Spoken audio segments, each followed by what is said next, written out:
Cincinnati was the biggest game of the year, and at the time it was. But now we are officially at the second biggest game of the year, which is against Tulane. Hello, everybody, and welcome back to Charge On. As always, I am your host, Sean Green. Thank you so much for coming and listening to the show. We really appreciate it. The Brandon Helwig interview is a little bit later in the episode. So if you want, you can just go straight there, or you can hear what we have to say on the game. I think we've got some pretty good stuff, Rob Husby. Don't you agree? Yeah, I would say so. I mean, you said it best. This is the second biggest game of the year. This could absolutely top Cincinnati as the biggest game of the year. This is a big one, folks. Hold on to your tights because it's going to be a bumpy ride. Yeah, it's going to be bumpy. I mean, you got the hurricane coming, or some, tropical storm, hurricane. Us Floridians, if you it's got not you got the cold coming.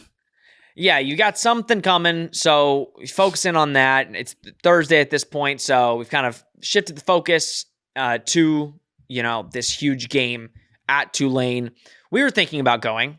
We are no longer attending just because there was so many things happening, but we have heard from a bunch of people that there's going to be a big UCF crowd at this game. Later on in the interview with Brandon Helwig, he said he's hearing like thousands of people are going to be going to this game that are UCF fans.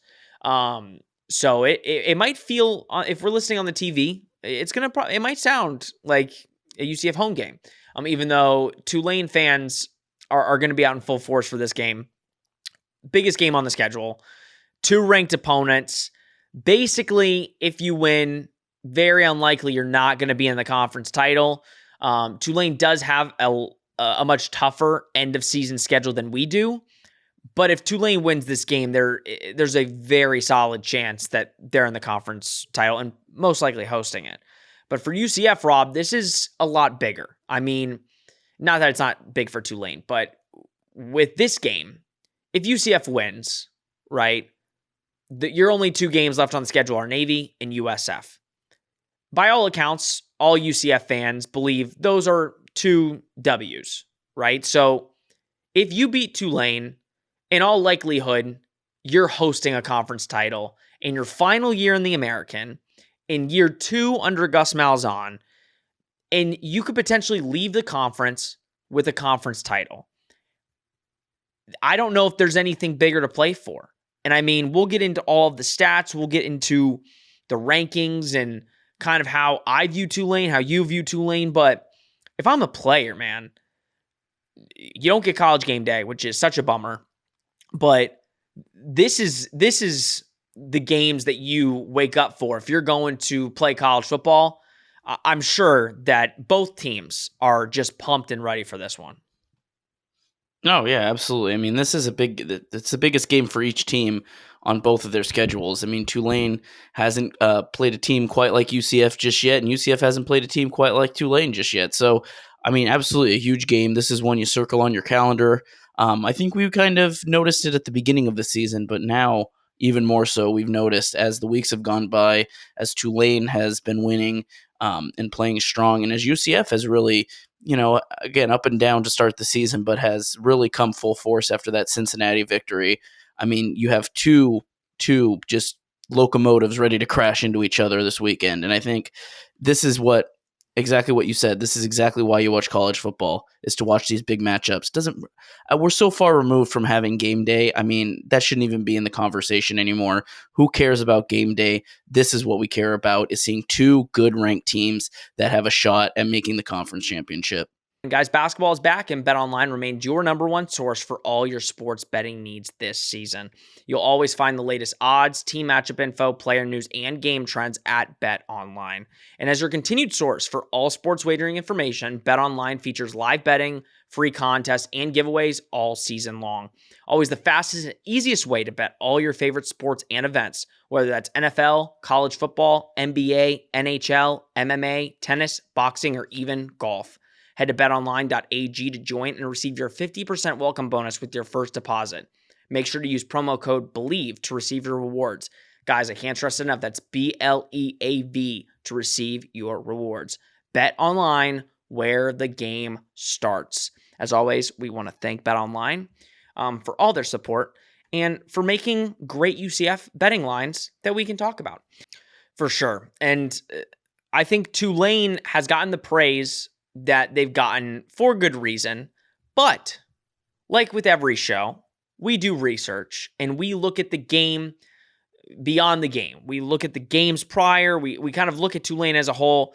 And I told you guys weeks ago, I wasn't too nervous about Cincinnati. I was more nervous for Tulane just in the way that they play and the way they have been playing.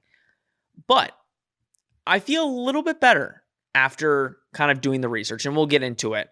But let's get into Willie Fritz's football team. Willie Fritz, man, let me tell you, what a great coach, great man. I've been watching and leading up to the pod, I've been seeing a lot about his Tulane team this season. But Rob, they were 2-10 last year. Now, I mean, they had a lot of external circumstances. The hurricane that hit New Orleans, they were moving around from place to place. That could take a mental toll on a team, right? To come back and be at this point 8-1, the number 16 in the AP, number 17 in the CFP. That is an impressive turnaround. Tulane, though, Rob, has pretty much of the same roster. Do you think in the age of the transfer portal, how impressive is this to have all these kids stay at Tulane, build the program up, and to now you're getting a bowl game and you're in line to potentially win the American Athletic Conference?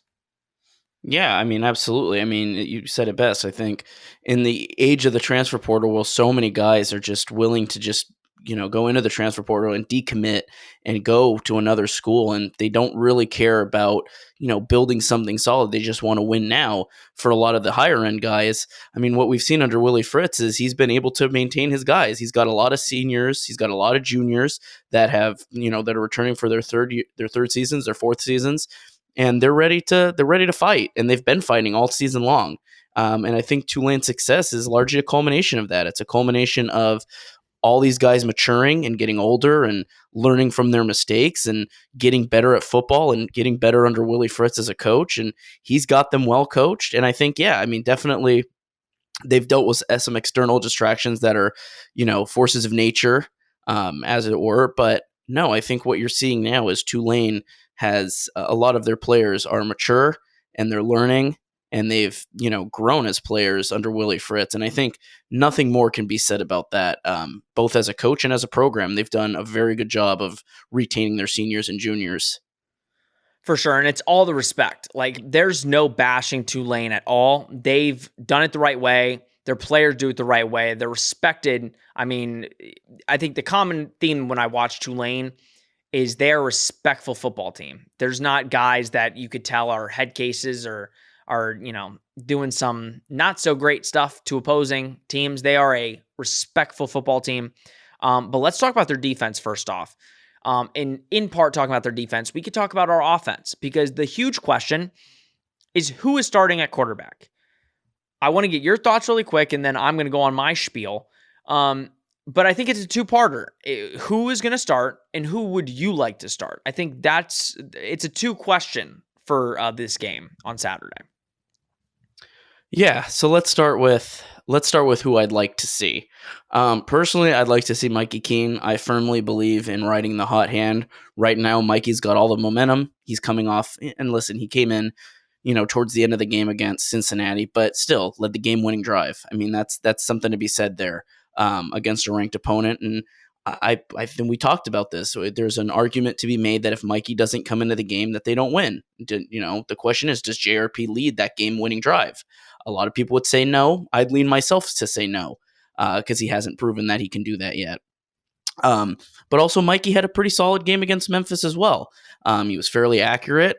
Didn't do anything crazy, didn't do anything where you're like, oh man, this guy has to be the starter, but he's accurate and he's finding his spots and he's finding his guys and they're leading good drives. And that's all you can ask for from a guy that's coming in late to the season that, is still learning Gus's playbook and still, adapting and maybe is not Gus's ideal quarterback. But that's who I'd like to see start. I'd like to see him get, ride the hot hand a little bit. As for who I think will start, I mean, if JRP is fully healthy, I still think JRP is Gus's guy. This is the guy Gus chose to start from the beginning of the season. I don't really see a reason for Gus. I don't have any reason to believe that Gus thinks Mikey is so much better than JRP that there needs to be a quarterback change. I think JRP is still Gus's guy. I think he'll continue to be Gus's guy until he proves a reason not to be. This is a tough game because it is a ranked opponent. You're not coming in to play a Memphis. You're not coming in to play a Georgia Tech. You're playing a ranked team that's in the top 20. So it's a very, very big game for Gus Malzahn and this UCF team. And I think he still trusts JRP. And so if he's healthy, I think he'll play. Yeah, I agree with you. I mean, that's kind of the way I'm viewing it, is if JRP is healthy, I feel like he is the starter. I would rather personally, and especially the last couple weeks, have Mikey. I think getting our receivers and getting our playmakers the ball in open space is so crucial. And I think that's when our offense is humming the most, is when you have to play both the pass and the run. It's great that a quarterback can run the ball. I mean, it opens up a whole other side of your offense. But I think we've proven that our running backs can handle the load when it comes to running the football, and getting our receivers in open space and open field and making plays has proven to be effective. I mean, against Memphis really couldn't stop the UCF offense. There was only that stall really in the third quarter that really affected the drives. But besides that, Mikey was accurate, got the receivers the ball, running was amazing. I mean, RJ Harvey, enough said about him, right? We've hammered him for weeks. So I agree. I think I would like to see Mikey start. But at the end of the day, the only, JRP has won you games and he's put on good performances. It's just, what JRP are you going to get on a week-to-week basis? Are you going to get the JRP that's throwing dots, running the football wherever? Or are you going to get the JRP that's missing throws, making bad decisions with the football, fumbling the ball? Turning the ball over on 3 consecutive drives. That's what scares fans. There's no doubt that JRP can do it. I mean, if John Rice Plumlee is in the game, I still think we have a good chance at beating Tulane. I mean, we were up at the half against Cincinnati. He was managing the game very well against the Bearcats. But the question is, again, you're going in to a ranked opponent. He's been out for 2 weeks or a week. I mean, depending. I mean, half a game he was out and then sat last week, and he only had 1 practice prior to last week. He's probably practiced all week this week. I don't know. It is a great question. Now, when we talk about Tulane's defense, Rob, Tulane this season has struggled against mobile quarterbacks. And that's why I think both of us can agree, like, if JRP is healthy, I get it, UCF Twitter. I get it. We understand. We sometimes we want to riot and we want to say, are you kidding me? We're on a roll. Why isn't Mikey playing? What the heck? But Tulane struggles with mobile quarterbacks. So it's very hard when you're game planning for a team that is number 16 in the country. Pretty much this is to host a conference title when you look at it in the grand scheme of things. It's very hard not to say, okay, what quarterback will give Tulane the biggest problems? And that might be JRP, but we'll just have to see. I think last year Mikey proved in the game against Tulane that he can carve up this defense through the air. Didn't lead to a lot of points because they stopped the running game, but he threw for 230 and 2 touchdowns. So I don't know. I just want to win the game. I don't care who the quarterback is. But the last 2 weeks, it's very hard to deny what Mikey has done to earn this job in just how he's gone about it and how he's played. But with that being said, the Tulane tape and the story of Tulane, as we said it, they're pretty much all the same. They haven't had guys leave. They have pretty much the same guys on both sides of the ball. So on defense, I mean, Dorian Williams is their number 1 linebacker. He's their number 1 sack leader. He's the guy that you're going to look for on the field. Number 1 linebacker for him. He's really impressed and shown out this year. Nick Anderson, he's another linebacker. Not too far behind in total tackles, 69. Only 1.5 sacks. But again, these 2 linebackers fly around the field. We say that about pretty much every linebacker in the American because it's true. The American has produced a bunch of great players on defense, and especially at that linebacker position. And Tulane as a whole is just really good at defense. They're 16th in the country. Their number 1 corner, Jarius Moore, has 5 passes defended, 2 picks. And then their safety, Larry Brooks, is pretty good as well. 2 interceptions, 50 total tackles. So they've got the 16th overall rated defense. Now, Rob, what I want to really get to is a couple of their defensive stats. Red zone defense, which we are number 1 in, and we will get to our defense, but they're 66th. So they're about in the middle of the pack in the country in allowing red zone touchdowns, or just red zone points in general, and holding teams to less points. But they're 26th in third down D. So what that tells me, and when I've been watching the games, is listen, it's not easy to move the ball down the field on these guys. I mean, you need to be on your P's and Q's. You need to make sure you're not turning over the football, because if you get down in the red zone, there's a good chance you're scoring. Now, we've been notorious this season to really struggle in the red zone. Our red zone offense is 117th in the country. But if we get, I'm sorry, if we get on the 5-yard line, I find it very hard to believe that we're not scoring a touchdown with a wildcat or something to that effect. What kind of scares you most about this defense and what problems it could create? And you kind of have to talk about, if it is a running quarterback, what can be done to kind of attack this defense? And if it's Mikey, again, they have what's their passing? I think their passing defense is pretty decent. Passing yards allows, they're 17th in the country. So as Mikey, who's a quarterback who is pretty much passer, 17th in the country at passing yards allowed. Now, but I know I'm basically just giving a bunch of stats, and we'll talk about it. But the caveat to that is Cincy in passing yards allowed. Cincy is 18th and Temple is 8th. So that there is a little caveat to that is we put up 70 on Temple, and it was a lot of throwing the ball. And Cincy, Mikey threw the ball very effectively. So just give your kind of thoughts on their defense and what's really impressed you, because if anything, that's the lifeblood of their team right now is their defense. Yeah, and that poses a little bit of a threat to UCF. UCF struggled against a really good committee defense against ECU. They didn't really struggle against Cincinnati, but, probably didn't get as many points on Cincinnati as we could have. That was the game we turned over the ball twice in the red zone. No, you look at a defense like Tulane. Tulane is solid all the way around. They can get to the quarterback. That's something that UCF has struggled with as well, with the offensive line being as inconsistent as it has been this season, is that defense can get to the quarterback, and that could pose a potential threat to either Mikey Keene or JRP and make them uncomfortable in the pocket.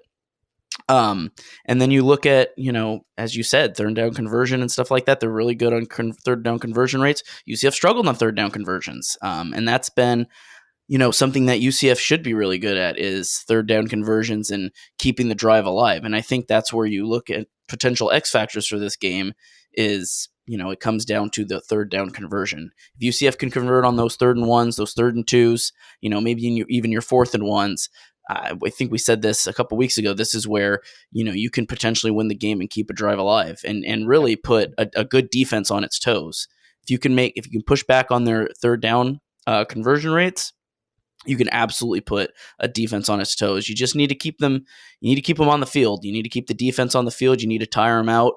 You need to keep pushing that ball down the field. And like you said, when UCF gets into the red zone, there's a good chance that they're going to score, and that's what they really need to be on watch for Tulane. Yeah, our third down offense, Rob, I'll say our third down offense has actually been pretty decent this year, and according to stats, we're 16th in the country, which that's insanely good, which for our offense, that's great. You're converting on third down. Our defense is 49th, so not as good, better than about half, so above average.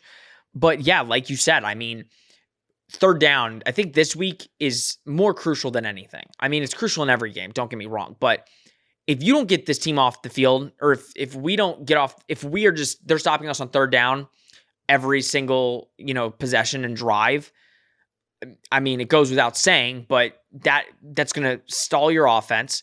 In time of possession, Tulane is 29th in the country in time of possession. So if you give the ball to Tulane in a 3-and-out situation and they go on an 8-minute drive, it's ECU all over again in the sense that limiting your possessions, holding the football, and that's what it's going to come down to, because I think there's no secret. Tulane's game plan is literally going to be keeping the ball away from UCF's offense. Because, listen, UCF's offense is 7th in the country in total offense.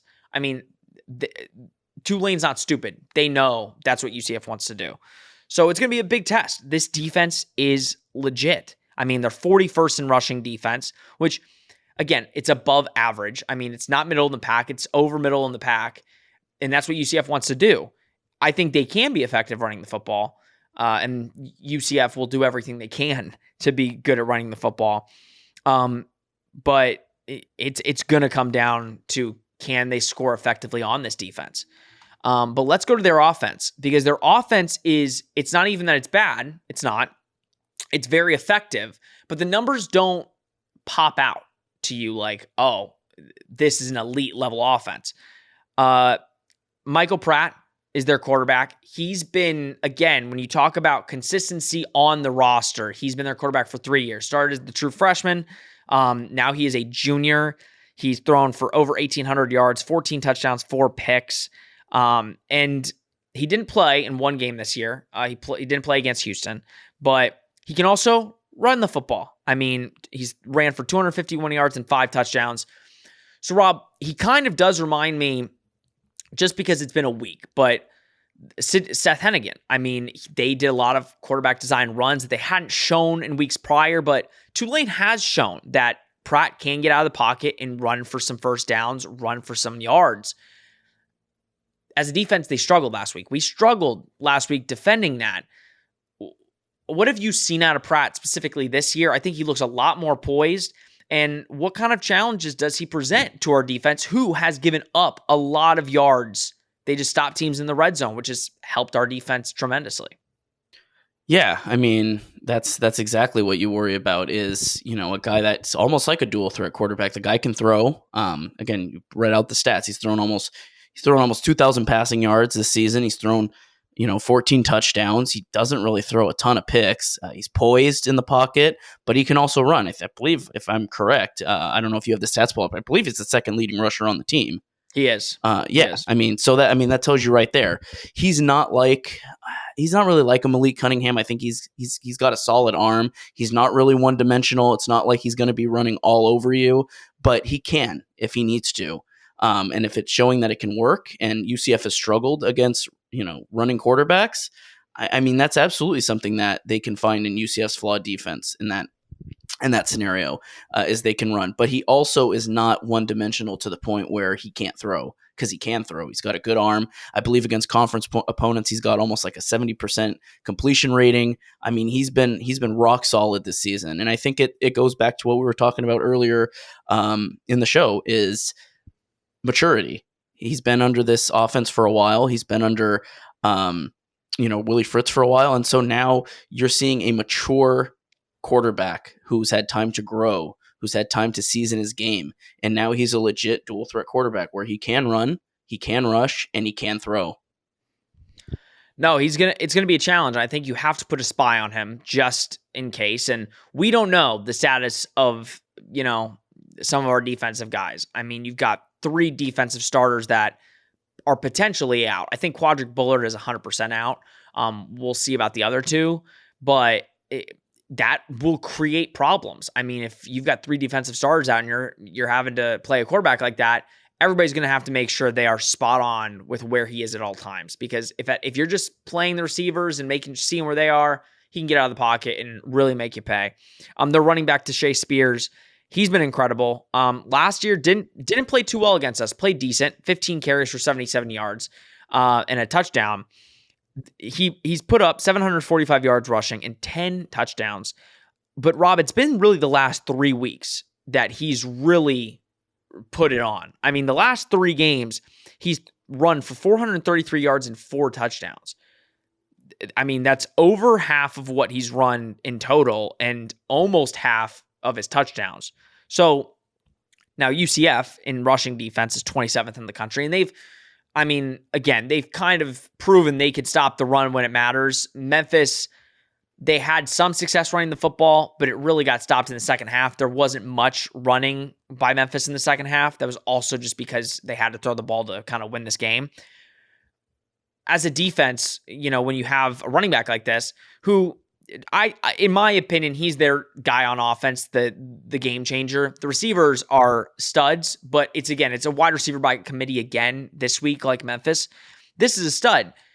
if you stop the running game, it'll make everything much easier because you can play for the pass. But last week and kind of for the season, the disappointing part of the defense has been the secondary.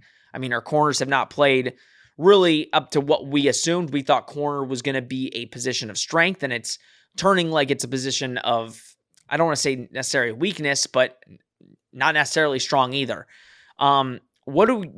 If I'm Travis Williams this week, what do I need to make sure, especially on the defensive line, to number one, get pressure, but number two, make sure you're stopping a powerful running back like Spears? Yeah, I mean, that's exactly what you need to do is you need to shut down a guy like Spears. No, I think UCF, like you said, UCF has proven this season that when they want to, they can shut down the run. They did it against Cincinnati, completely shut down their running game. Where UCF really struggles is in the first half, where a lot of the times teams, especially like against FAU, they really opened up the game, and the rushing game put them on their toes, and they struggled early on, but they lock in, and their second halves they're a lot better against the run, and they can completely shut down the run if they need to. So I think that's a big part of it. I mean, you read off his stats. I mean, Tyjae Spears is already on pace to top what he did last year. I think he put up a little bit over 860 yards last year. He's already got like 750 or something like that through these many games. His last 3 games, he's put up over 120 yards. So he's showing out right now, and he's proving that he is a leader on that offense. So if you're worrying about Michael Pratt, well, you got to worry about this guy too, because he's a rushing leader, and he's gonna give UCF a hard time. And UCF struggled all season long. They've really struggled to open the games, and especially so against the run. And that's what you can't afford in a game like this. You can't afford them to run all over you in the first half. You need to lock in immediately, and you need to shut down that run. They've proven they can, and that's what we're looking at here. Let me quickly go through the receiving core. They've got, again, most of their starters are juniors or seniors. So that's impressive on its own. You're getting quality reps from guys that have been on your roster. Shea Wyatt, he's put up 383 yards and 2 touchdowns. Deuce Watts, he's a senior, 21 receptions for 354 yards and 5 touchdowns. So he's been, one of the guys getting the main touchdowns when it comes to red zone or long deep balls. Jaquan Jackson, 326 yards and 2 touchdowns. I don't know if he's going to end up playing. He didn't play last week. He's potentially injured, and that might be huge because he's their punt returner. Special teams last week on kickoffs and punt returns were not the greatest. I mean, it seemed like every time Memphis was getting the ball somewhere around the 40, 50-yard line. So hopefully, if we don't have to see him, I think that'd be fine. And then Tyreek James, again, I hate American tight ends. I guess I just hate playing tight ends in general because he's a guy, 245 yards and 5 TDs.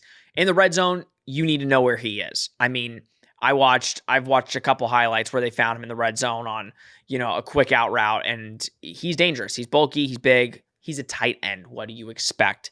But UCF's going to have to make sure to see where he is, especially when they get in the red zone. So I think Spears and James are the 2 in the red zone where you kind of want to definitely make sure you know where they are. But okay, that's pretty much Tulane.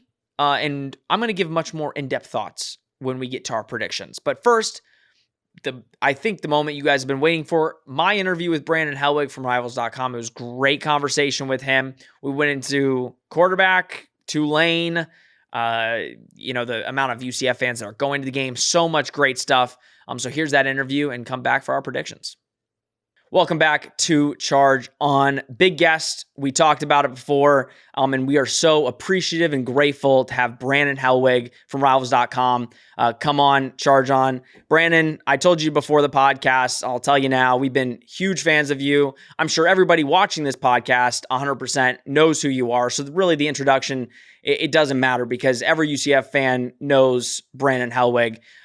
Thank you so much for coming on. We really appreciate it. Yeah, that means a lot to me. Thank you for the kind words. I guess I've been around the block a few times with UCF, so I've seen most everything. I guess going back 20 plus years now. Yeah, just a little bit. Your coverage is great in the press conferences. We always hear your voice consistently. So, and you ask great questions, so it really does help. My first question, I'll just cut to the chase with this. I thought before, I'm like, maybe I'll just wait till the end, build the suspense. But it's the question, Brandon, that every single UCF fan is talking about, probably more than the actual game. It's who the quarterback is going to be. I mean, it's just that simple. You have Mikey Keene, JRP. I have my personal preference for how the season has been going and how it's kind of taken the last couple weeks. I think Mikey's proved a lot, and I think riding the hot hand would be very beneficial against one of the top teams in the country. I think it's a two-parter. Who do you think, and what have you seen out of the two quarterbacks this season to make that decision? And then ultimately, what do you think Gus decides on Saturday? I mean, as you said, this is the hot debate, on our message board, on Twitter, everyone went. So I think, going back to last week, in the build up to Memphis, I don't think there was really much of a debate. I think we all saw how concussed John Rice was during that Cincinnati game. I mean, there was no chance he was going to play against Memphis. I know Gus wasn't going to, come out and say that before the game was going to keep Memphis guessing a little bit. So, I mean, the fact that Mikey went out and played and really, I mean, that fourth quarter against Memphis was just phenomenal, just like he had that second half against Cincinnati. But this week, as you said, it's going to be interesting to see what that ultimate decision is, because, I think John Rice is going to be, closer to 100%. I think he's going to go through practice. I heard last week he didn't really practice at all, really didn't do hardly anything. So if John Rice is 100%, he was named the start. I mean, Gus named him the starting quarterback for a reason back in August. And if he's healthy, even the fact that Mikey Keene looks like, maybe he's outplayed John Rice in a lot of people's opinion these past 2 weeks. Do you go with the hot hand to Mikey, or do you give the job back to John Rice? I think the argument isn't really so much of John Rice versus Mikey. It's really that Tulane defense and which style gives UCF the best chance to win. Now, I haven't completely dived into Tulane. I've just kind of seen bits and pieces of them this year. But I mean, I think I've read and it's been said that they've had issues with mobile quarterbacks. Mm-hmm. And so I think that's one of those things that could be, advantage John Rice.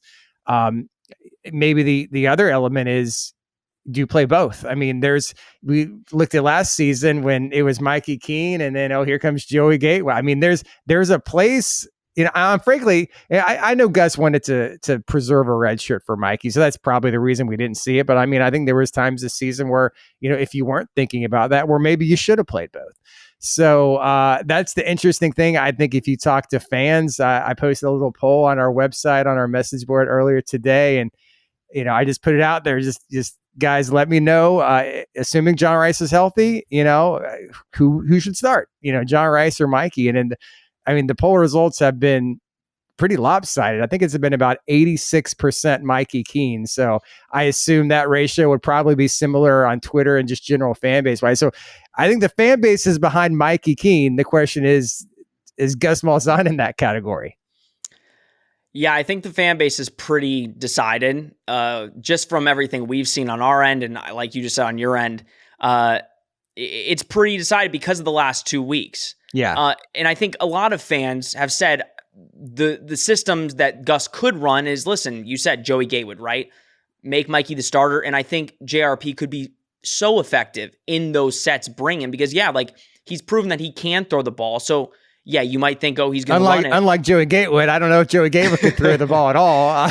Not too much. I mean, that was a struggle for sure for Joey, yeah. But I mean, that could be very effective. But to your point, Tulane has struggled with mobile quarterbacks.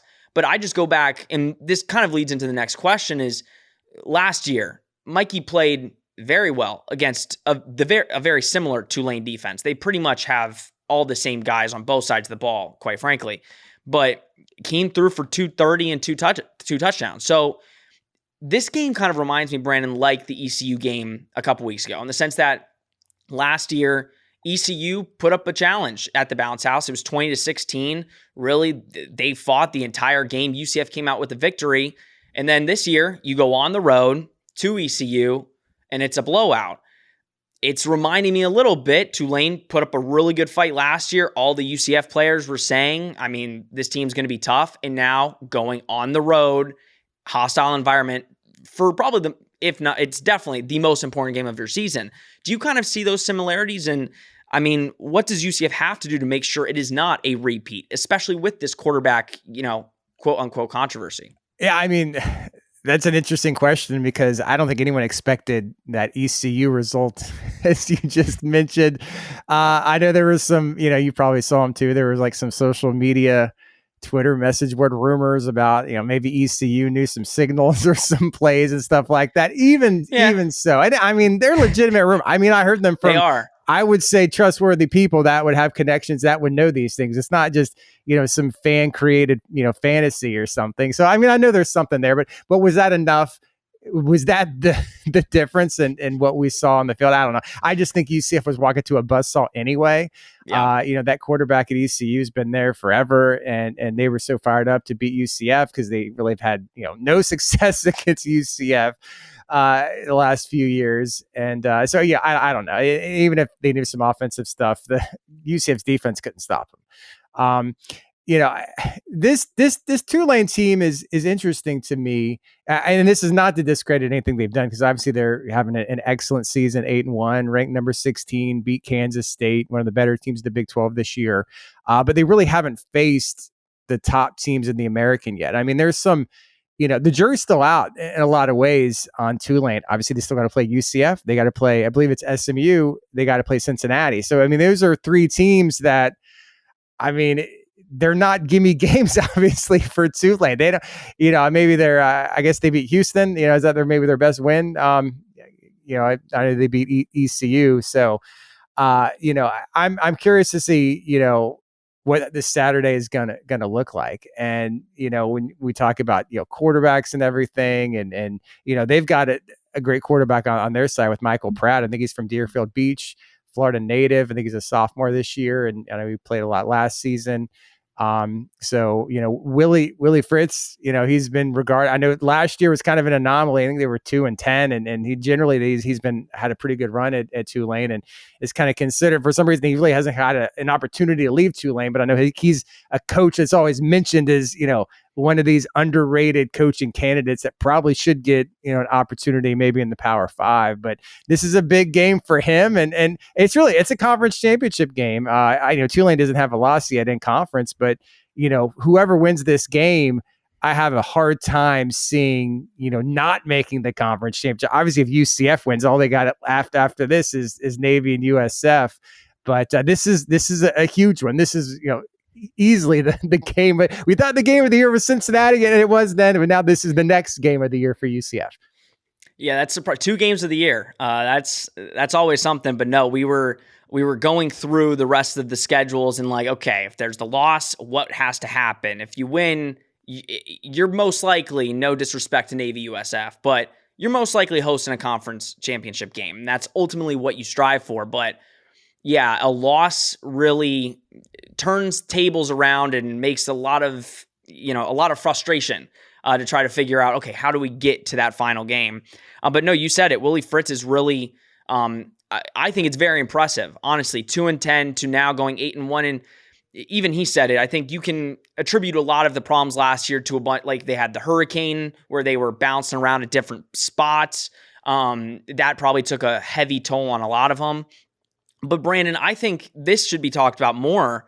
How impressive is it in the eve of the transfer portal and everything that's happened with transferring? He's kind of kept the same roster. Most of his starters are juniors and seniors. Is that clearly has played to his benefit, especially this year, going up against teams that probably have a lot more transfers, trying to figure out continuity. Could that play to their benefit, especially on Saturday against a team that, listen, UCF has hit their stride, and I think it has no problem with the transfers that are now on the team. Right. But when you've had a team with this much continuity for the last 3 years, it certainly has to play a factor this Saturday for sure. Yeah, without being an expert on Tulane, I just got to think that, players you recruit to Tulane, they want to go to Tulane. They want to go to school at Tulane. Tulane is obviously an excellent academic school. I just want to say this about Tulane. I've been, UCF and Tulane have been, part of the same conference, since 2005, Conference USA, eventually the American. UCF and Tulane actually played a non-conference series, I think, in 2001, 2002 era. So, UCF and Tulane have been playing a good bit through the years. And I remember the first time I went to a Tulane game was in 2010. It was UCF at Tulane, and that's back in the days where they played at the Superdome. Wow. Obviously the big, building where the Saints played, Sugar Bowl, and all that stuff. And for a program like Tulane, it was cavernous. It just seemed empty, which it was, and it was a dead atmosphere. And just you're playing off campus, and what they've done, what UCF did. What USF should have done years ago is build an on-campus stadium. And I think that opened up, maybe it was like 2014 or somewhere in that era, because I know UCF went back there for the next time when there was 2015. That was during UCF's winless season when O'Leary was kind of forced out retirement, and obviously that was not a great year, but no. I was always excited to go up there and see that. And they've kind of built this stadium on the edge of campus. It's over in, I don't know if you are familiar with New Orleans, but the campus is over in the Garden District, and it's a nice little campus, and it's a nice little stadium for Tulane. It's kind of built some atmosphere, and they don't have the biggest fan base in the world, although they were in the SEC back in the day before leaving in the early 60s, I believe. But it's just I'm happy for Tulane, a program that's, for the most part, over the last 20, 30, 40, 50 years has had mostly dreadful seasons. They haven't had a lot to get excited about. So the fact they're having an awesome year, ranked in the top 25, they got a nice little thing going on campus. I'm crushed for them. They're not hosting. I'm looking at behind you. And is that the Live from Game Day t-shirt? I'm upset they didn't get to host game day. Like, what's up with that? Like, what's up with the ESPN? They already went to Texas earlier in the year. I know TCU's a story, but the game's not at TCU. So I think that was a travesty, not having game day in New Orleans this weekend. I put the shirt up. I had a different shirt. And when I thought we were going to get game day for Cincy, I'm like, okay, I'm going to put it up, like, good vibes. Well, that didn't happen. So then I'm like, I'm going to take it down, but I'm like, I'll leave it up. And then I'm thinking after we win Memphis, I'm like, I literally said on the last pod, I had to cut it out. I said, this is for sure happening. I'm like, no questions asked. You're not going to Texas. Come on. Yeah, boy, was I wrong. But yeah, what a bummer. It's such a great story, though, for Tulane, and you can showcase New Orleans, and, like they went to Memphis a few years ago, and they set up on Beale Street. They could do the same with, like, the French Quarter, Jackson Square behind it. It would have been a great atmosphere, great aesthetic for game day. I'm happy for Tulane's season, but I'm sad that they're not going to get to experience what we all got to experience a few years ago in 2018. No, it's brutal. And yeah, I do feel for the fans, because it was a cohesive unit between us and them. We were like, go to New Orleans. They're like, yeah, come here. They definitely deserve it. They've had a hell of a season. So yeah, it's a bit disappointing, but listen, at the end of the day, it's going to be a great matchup, and that's what is most important. Let's talk about this UCF defense really quick. The story of this defense, and everybody knows it, they're number one in red zone defense. They stop teams when it matters, but Brandon, they give up a lot of yards. That is, they give up yards until it gets to the red zone and they make stops. Against a team like this, and I said the same thing against Cincinnati, and I said, can you give up the yards you do give up and win a football game? They proved me wrong with Cincinnati. I said, you can't give up that many yards. You still have to stop in the red zone, but you need to make some stops. Now, they did much better against Cincinnati with, allowing barely any running yards and really forced Ben Bryant into some tough situations. Against a Tulane team who's, in my opinion, very similar to how Cincinnati operates and plays, especially on the defensive side, do you think this UCF defense can give up the yards they give up and still be successful this week? Can they? I guess they can, because we've seen it before and they've done it, and they've somehow done enough to limit, red zone defense or whatever, force a turnover. There was obviously, a couple big turnovers in this past game against Memphis. If they don't, if they don't force these turnovers, maybe the Memphis game goes a completely different direction. Yeah, it's just been kind of an enigma with UCF's defense. Particularly the secondary, because we're talking before the season, and that's got to be the strength, because you return all these guys, and it's not like they've been playing necessarily poor. I don't know. We haven't seen maybe what we thought from the secondary that we thought we were going to see. Like they only had 2 interceptions until this past weekend and honestly, the 2 interceptions in Memphis were something of a fluke. I mean, the whole bouncing around one, I mean, that wasn't, I mean, you made a play to come down with it, but it wasn't, it just kind of fell in Devontae Brown's hands. And then the other one should have been a completion for a big gain for Memphis, thrown to the tight end. Quarterback threw it high, and Devon Wilson just happened to be there. I mean, it made up for the terrible pass interference that Devon had a little bit before that. But, it's there. That's the most confusing element. I mean, we can argue about offense and, who should be quarterback or, who makes the offense hum. And just, I don't know. It's like, 1 week, the pass rush looks great, like they did the week before against Cincinnati. They were getting to them a lot. And then, now they couldn't really generate much of a pass rush against Seth Hennigan against Memphis and the secondary.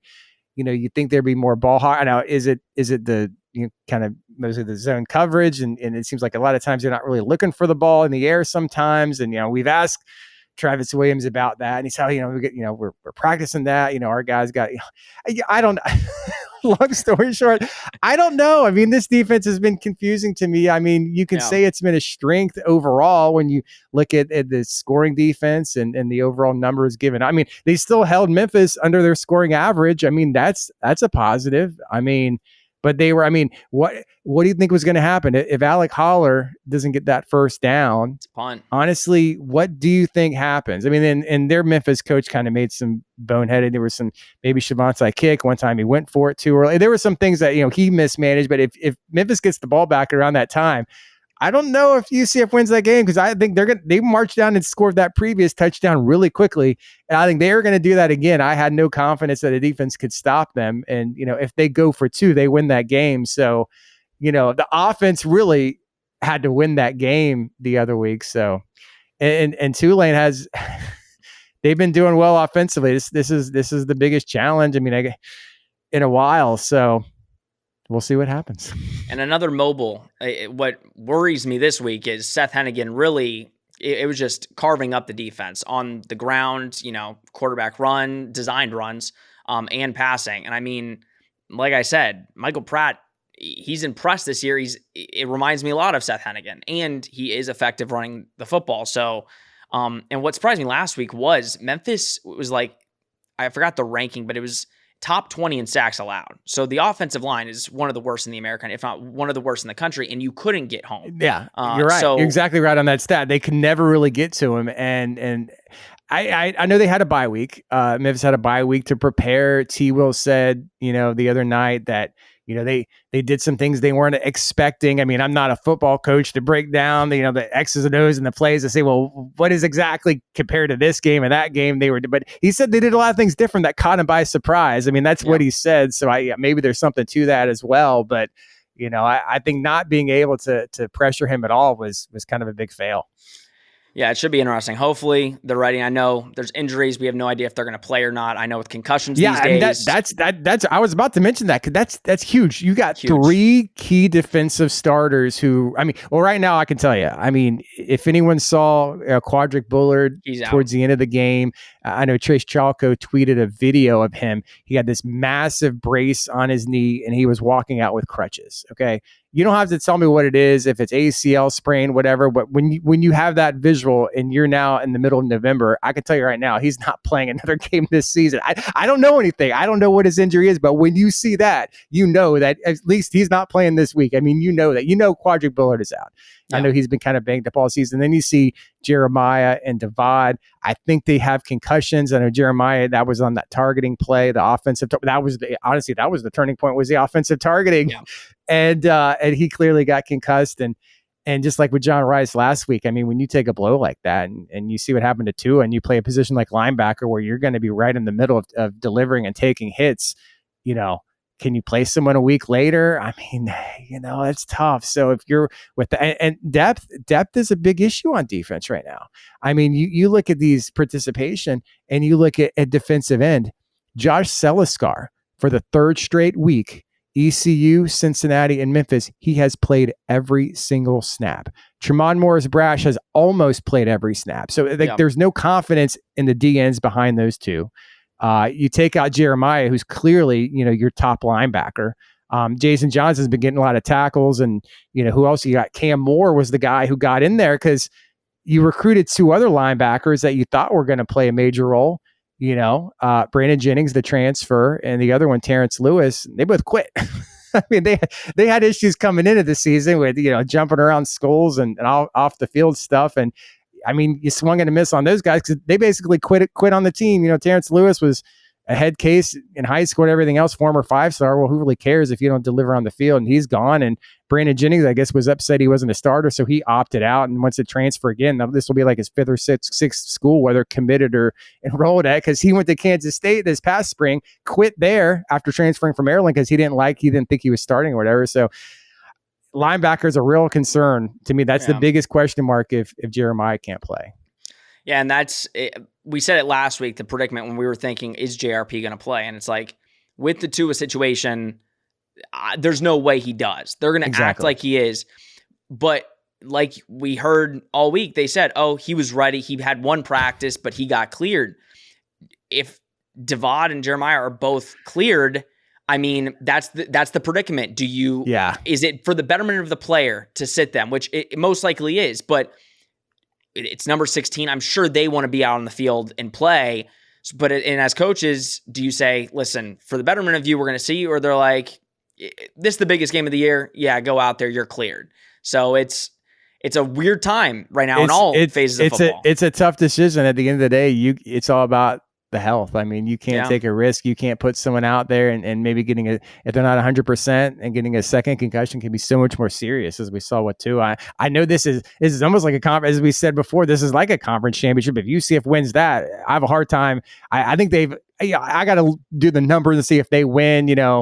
They still have the loss to ECU, so they may need to beat Navy to officially clinch anything. But if they beat Tulane, I have a hard time saying UCF not hosting. I mean, USF, we saw the dumpster fire. I know UCF lost the Navy last year, but that was a completely different scenario. And by the way, that Navy game, if UCF wins, I don't know if you saw the tweets and the stuff yesterday about the 6-day window for the time.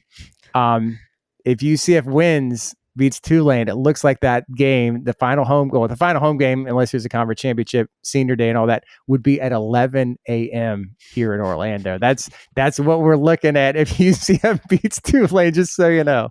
Yeah, the tailgaters love that. I know that was the biggest. That's what people were complaining about. It's we don't get to tailgate. I'm like, I feel for UCF fans sometimes, especially this year. The times have just been atrocious. Yeah. You're not going to get much better next year though. That's going to be a lot of noon kickoffs too. But yeah, I feel for you guys. Brandon, to close out, I know it's early in the week, so you have the right to change your mind, but the game, with everything that we know, just going into the game, just give me your quick prediction on, as of today, what you think the outcome of the game is. Yeah, I feel really good. I feel much better about UCF's offense these past 2 weeks with what we've seen now. I know we were just talking about it, who's going to be the quarterback. That remains to be seen. But I think we're in a situation that, if assuming, but like we said, if both are healthy, and the fact that, this game means everything to UCF season, because if they lose this one, it's, they're going to need some things happen, and maybe there's still a chance because they would have a tiebreaker against Cincinnati. It's not out of it, but it becomes very difficult. Yeah. If they, I think hosting at this point is out of the question if they lose, but they got to win this game. And so, if you go with John Rice, you go with Mikey, if there's, any sort of rusty play or whatever, I think Gus has the option to go with the other one, or at least kind of mix in both. But I feel really good about the offense. The offensive line is we didn't really mention them, but they've kind of been the unsung heroes of these past few games, and they're finally getting it together, and they're creating a lot of push for RJ Harvey and all these running backs to run wild. So, and this isn't taking anything away from Tulane. I'm still not, I don't know if they're quite as good as maybe we're building them up to be. That doesn't mean, I'm not saying they're bad. Okay. And they're definitely right up there as top teams in the American, but I just have a feeling, UCF is going to go up there and play well. This storm that we've talked about before we went live is a bit of an issue in terms of what I think fan support's going to be. I know. I think it probably still will be pretty strong, but I know there's going to be a ton of UCF fans there for the most part through the years. I know a lot of fans and stuff. A lot of people, they usually just pick maybe one game a year they're going to go to. And everybody I know has been circling this game. Everyone wants to go to New Orleans and party it up down in the French Quarter and eat some of that, Cajun food or whatever. So, there should be, and hopefully this hurricane doesn't disrupt too many people's plans. It should be a huge UCF crowd. I mean, like the biggest one in a long time. I think you're going to see thousands and thousands of UCF fans, and that's a small, compact stadium. Honestly, there's kind of like a high school stadium, maybe, so there's Texas high school. I mean, it's not that impressive. So a few thousand, UCF fans can make a big difference. So, I'm not going to say they're not outnumbered. It's not going to be like USF where they're outnumbering or 50-50, but it's going to be a nice little atmosphere, and you're going to have a nice little UCF side of that stadium. And I just kind of feel like this is, UCF's on a roll right now. Like we just talked about, I'm concerned about defense and injuries and especially Jeremiah if he can't play. So that gives me some trepidation, but I have a hard time predicting against the Knights right now. I do think they pull it out, whether it's Mikey or John Rice. I'm thinking something, low 30s, maybe like 31-24, something like that. Brandon, I'm sure people already know, but thank you for coming on. Where can people find you all over social? Yeah, well, UCF Sports, UCFsports.com has been my website. I've been providing coverage there for quite a long time. We got a message board that everyone likes to interact with called The Dungeon. I'm on Twitter, UCF Sports. I'm always posting all the interviews and stuff on YouTube, which is channel UCF Sports. So that's where you can find me. And Sean, I really enjoyed being on. Thank you for reaching out. And I really enjoyed this conversation these past few minutes. Thank you so much for coming on. All right, man. Sean, I will see you around. Thanks for having me. Awesome. When we come back, we will talk about our predictions for the game. Yeah, thank you, Brandon, again for coming on. He's definitely going to come back on. I mean, that was a great interview, more so just a conversation. That's what makes the best, and we appreciate him coming on. But Rob, the moment that me and you have been dreading, not because we don't want to, but because this is a nerve-wracking game, and talking about final scores make me want to throw up. So I'll let you go first. The bet online right now is Tulane -2. So they're favored by 2 points. The over-under is 47.5. I don't know if I'm going to be touching that. Maybe. But give your kind of prediction on the game and how you think you see this one shaping out. Yeah, I mean, this is, again, the potential game of the season. Right now it is the game of the season because UCF hasn't played a team ranked this high yet. When they played Cincinnati, wasn't the Cincinnati of old. And Tulane is right now the hot hand in the AAC. This is the hot team. So, I mean, their record speaks for themselves. This is a tough team with a good defense, with a good quarterback, with a lot of experience. It's going to be tough. I think this is also, please, someone correct me if I'm wrong. I think this is the first time this season. Obviously, the lines change all the time, especially as we get closer to game time. We saw it change significantly with Cincinnati. But I think it's the first time all season that UCF's been the underdog. Granted, it's not, a big underdog. It's only 2 points, but they are the underdog as well as they should be. Tulane is a very, very good team. They're tough. This is the game UCF needs to win to really fully control their destiny, because then you got Navy, and then you got USF, and then you're probably talking conference championship if you win out. So UCF could largely be in their destiny, in control of their own destiny if they win this game, and set themselves up for a home game in the conference championship. But that's looking very, very far ahead. We got to look at this. I think UCF wins. I think this is going to be a close game. I don't think we're going to see, a big shootout. I think both teams score under 30. I don't think this is going to be a crazy high scoring game.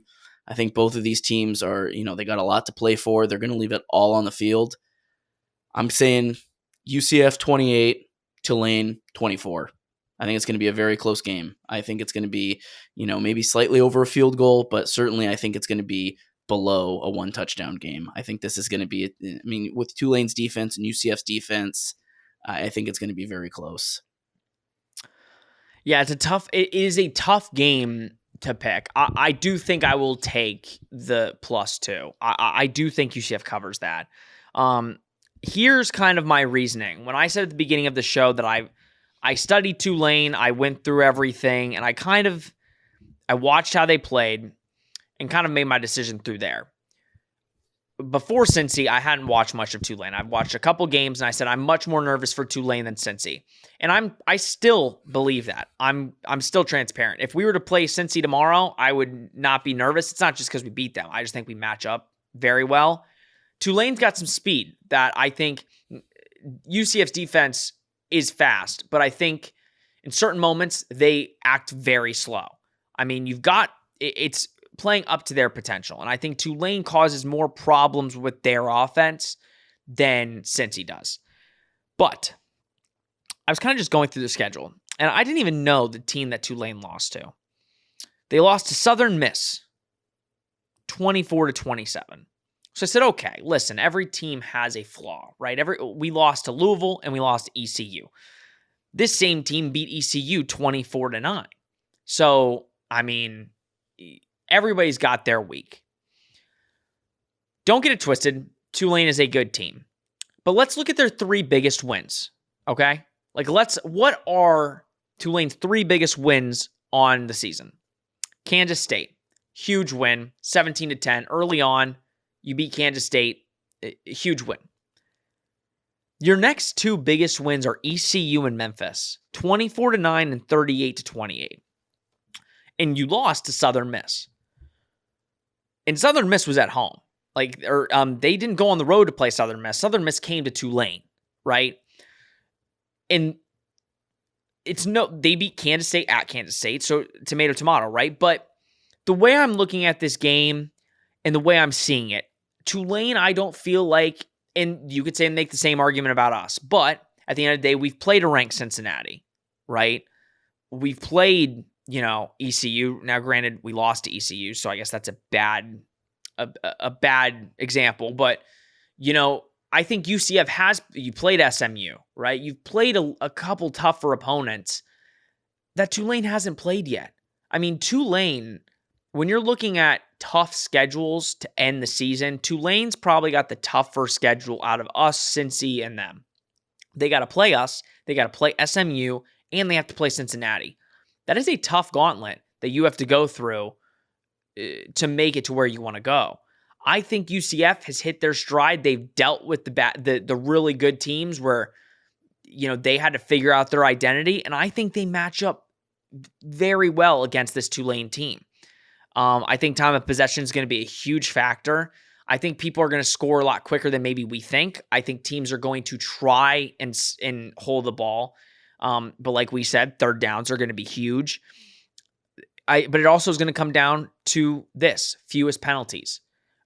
Tulane is 5th in the country in fewest penalties. They do not beat themselves. They let other teams do it for them.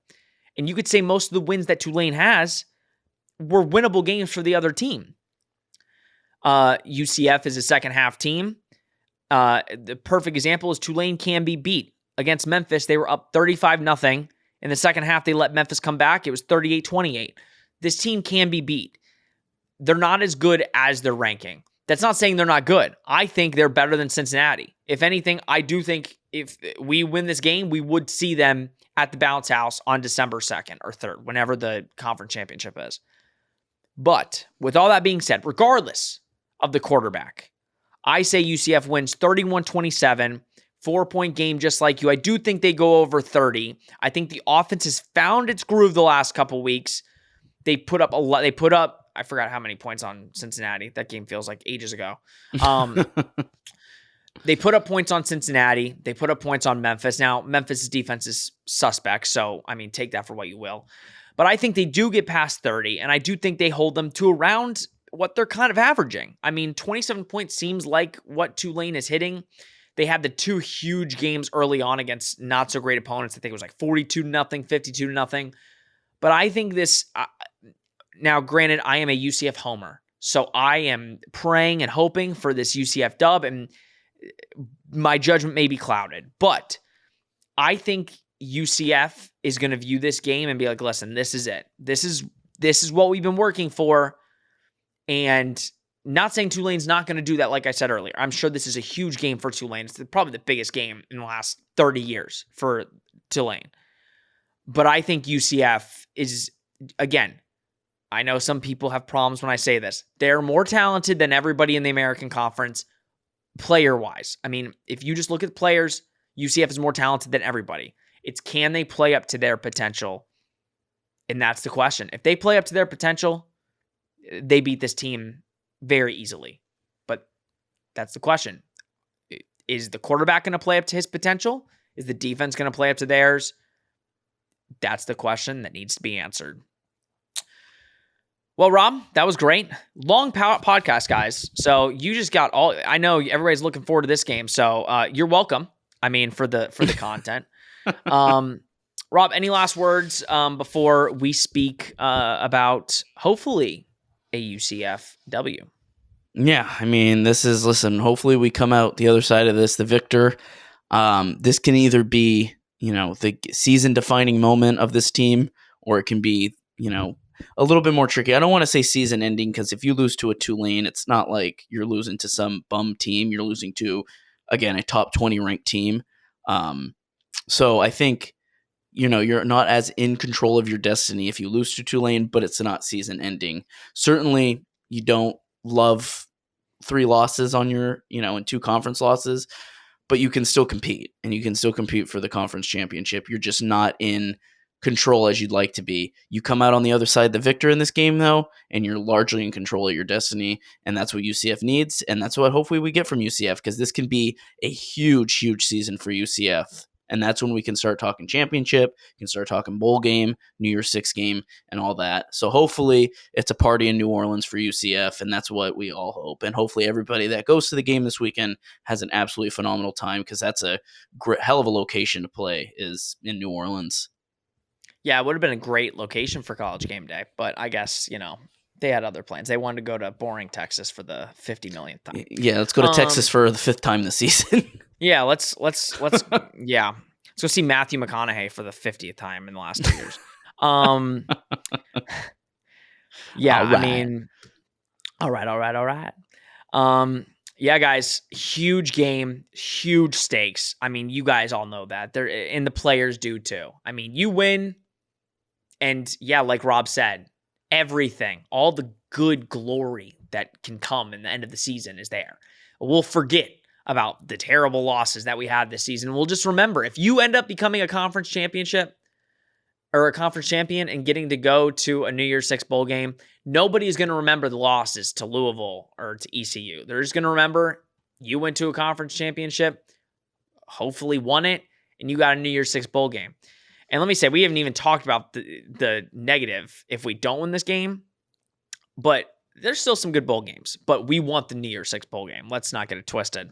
But yeah, your destiny is in front of you. You win this game, you don't need to worry about a thing except winning your games. You lose, you need to pray that Cincy loses to Tulane at the end of the year, or else you're probably out of it. All right, guys. Whew. I'm excited, but I'm also nervous. Same thing with Cincinnati. It's the same game, pretty much. Big game. But I also want to say this. I keep prolonging this pod, but this is how every week's going to feel next year. Just FYI. I mean, every week is going to feel like you're playing a ranked opponent. So I hope you're all ready. I'm pumped. But you're getting a really good team every single week next week. And we can't really say that this year, or when we've been in the American. So get ready, but let's focus on this year, like we always say. But credit to Tulane. All right, guys, this has been Charge On, presented by Bet Online.